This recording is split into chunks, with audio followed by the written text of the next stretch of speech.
You might just wake up one morning and you'll be questioning yourself if this your partner is the right partner. You begin to think of things that might have been trivial to you when the relationship started, but now they are weighty matters.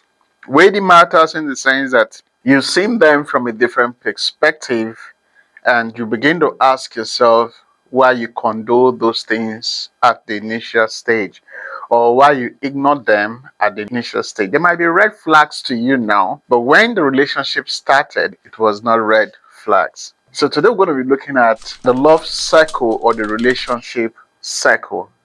It is a cycle because it goes round and round. There are ups and there are downs, there are challenges, but how you manage these ups and downs is what determines how the relationship will pan out. At the first time when you people started, that was when we started using the words like falling in love. It was sudden. This person became the center of everything. You were swept up your feet. You ignored a lot of things. You might ignore your parents, you might ignore your friends, you might ignore your hobby. You wanted to create time for this thing. I'm using the word this thing, this bug that caught you. Now I'm talking to both the male or the female. As at this stage when it started, this person is the center of everything. You cannot do without constant call. You cannot do without constant texting. You cannot do without hearing from this other person. That is the initial stage. That is the first stage. And when people around you will try to tell you of the shortcomings of your partner, you might not see such shortcomings because your eyes, your mind, your heart is enveloped with that bug at that initial stage. That is the first stage. But as time goes on, you see, it gets to a time where that craze, that drive, that feeling, that emotion, that euphoria starts dying down. Maybe it might start with, instead of that 5 minutes call, 30 minutes call, sometimes it might be 2 hours before you know about it, one day. And after some time, you might not even just call, or the other person might not even call. You've gotten to that second stage where you begin to see things you hitherto did not see at the initial stage. It might get worse when that person becomes like a thorn to you. It's that same person living that same life, but you've come to a point where that euphoria has died down and craze is no longer there. That feeling is no longer there. Then you begin to question your sanity and ask if truly this is the right person or you made a mistake. That is when you begin to see those flaws hitherto you were not seeing. You begin to notice those things you did not notice ab initio. You might just wake up and say, "Ah, why is his head like this? Why is his stomach? Why is her stomach like this? Why is her leg like this? Why is her shape like?" You begin to notice those things you did not see ab initio. And that is the most important stage. You see, we all go through those cycles where you begin to question yourself, you begin to tell yourself you made the wrong mistake, you married the wrong person, you want to change, you want to start all over, you want to leave.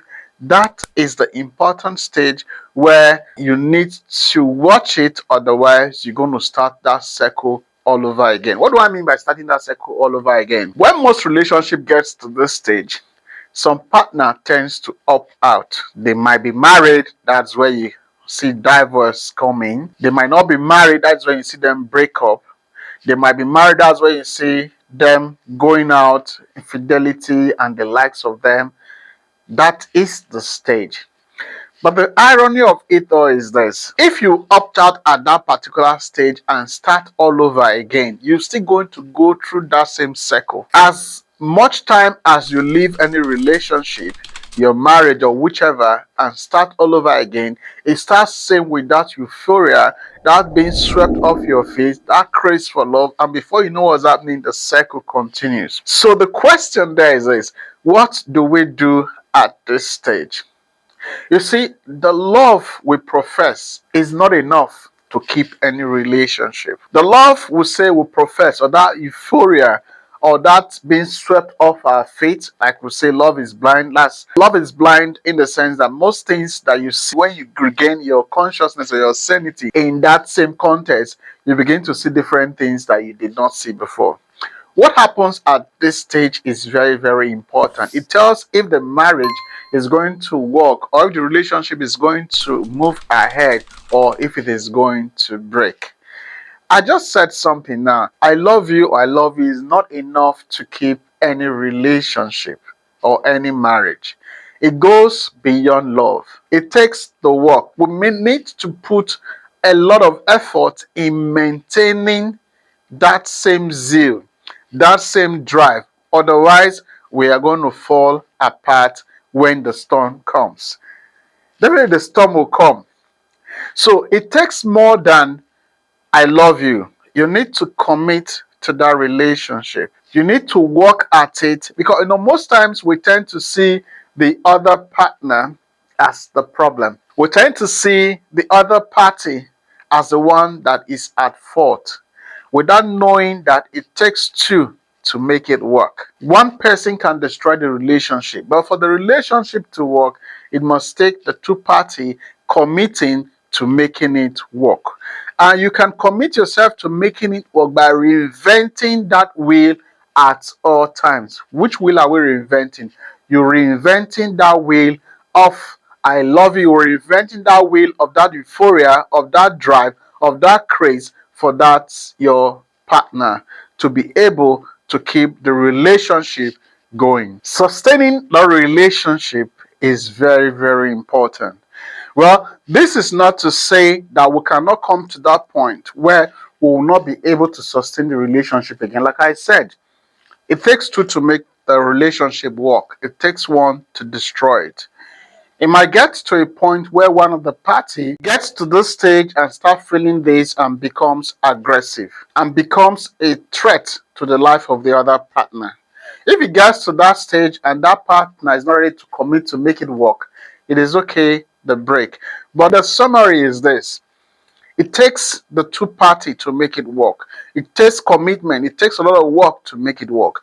Even if you break up, maybe because the other partner is doing one thing or the other, you can break up and start all over again. The other partner can still break up and start all over again.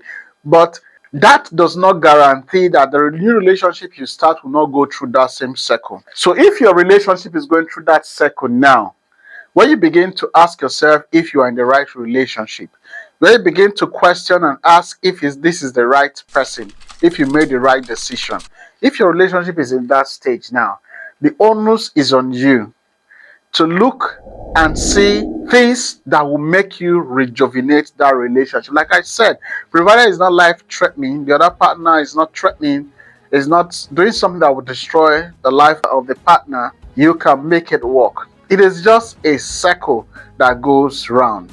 Reignite yourself. Look at things that you can do that you started with, that started that love burst. Look at things that you did then and go back to them and reinvent the wheel. And you see your relationship will be better, will be sweeter than it is at the present stage. So I want you to look at your relationship and make you understand that you made the right choice. Work at it and you see to turn out perfectly. You see people leaving their relationship and going to another relationship. The cycle will continue. Work on yours and you see it's going to turn out excellent. We're going to stop here for now. We're going to see you in our next video. Thank you.